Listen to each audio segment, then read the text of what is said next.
Hello students, this is Sulekh Sharma from ECB College Bikaner.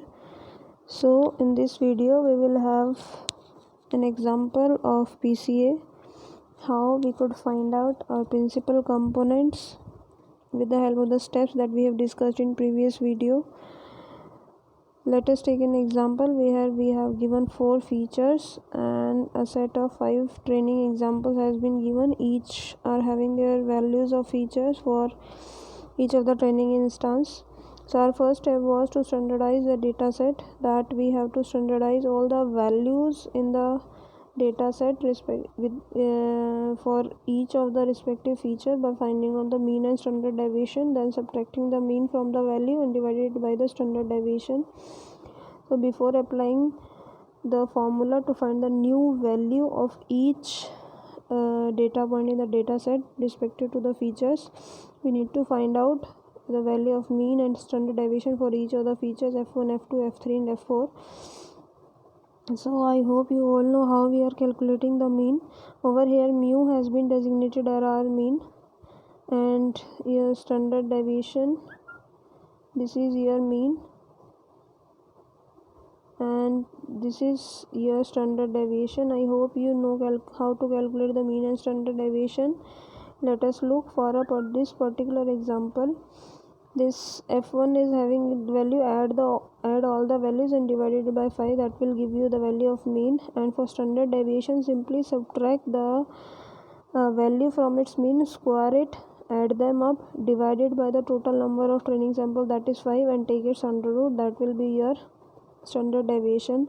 So after doing this thing, for f1 we are getting 4 and 3, for f2 we are getting 3 and 1.58 approx, for f3 we are getting 3 and 1.73025 and for f4 we are having 3.4 and 2.30217 as standard deviation and mean respectively.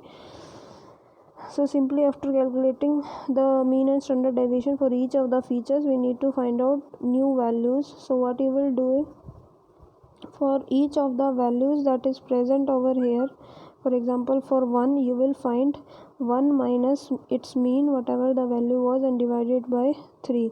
So it will be the new value for this particular data point for this feature in this training instance. So simply you need to calculate all the values and we will have a data set converted to this.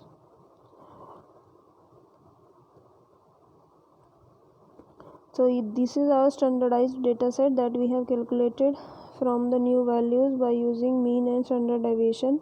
After having our standardized data set, we need to find out our covariance matrix. So the formula for covariance is given by the value of particular feature. See, we have to find out the covariance between two set of features.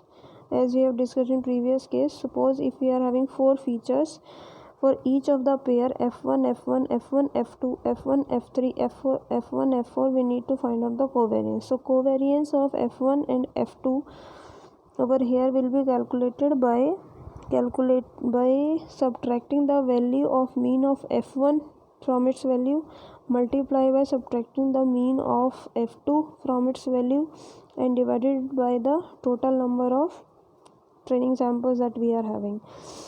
So in our case, the value of x bar, y bar or f1 bar or the mean of features has we already standardized, they has become 0. So we could simply just multiply the values and divided it by the total number of samples, and by doing it, this is how we are going to do that. We are going to have a covariance matrix that has been shown over here using this covariance between f1 and f2, f1 and f3, and as we call the covariance between the same features as variance, so this will be calculated the same way.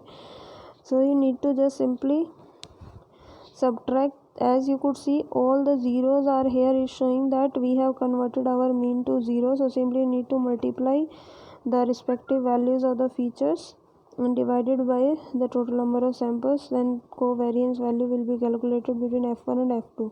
So all the values of f1 column, and all the values of F2 column need to be considered for multiplication, then their addition. Similarly F1 and F3, similarly F2, F1. So if you look clearly, the values that we are getting are it's a square matrix. Same values we are getting for F2, F1 as we are getting for F1, F2, F1, F2. These are the covariance matrix that we have calculated in our step 2.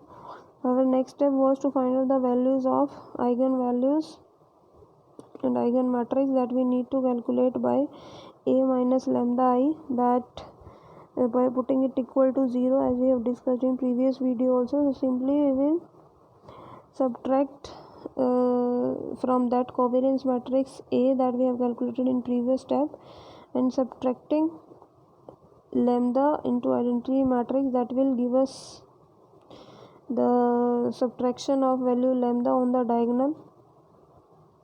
And after solving this using the equation to find out the determinant, you could use simple Cramer rule to get the values of determinant, and the lambda values that we are going to have are 4 different values. As you could see, they are already in order. 2.515 is the highest lambda value. That means we are having 4 eigenvalues.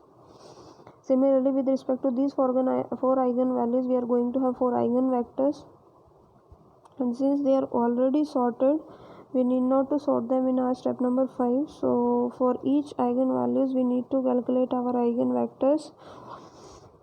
That could be simply find out with the help of the equation that we are using over here, A minus lambda I into V equal to 0, where V is the vector matrix that we need to calculate.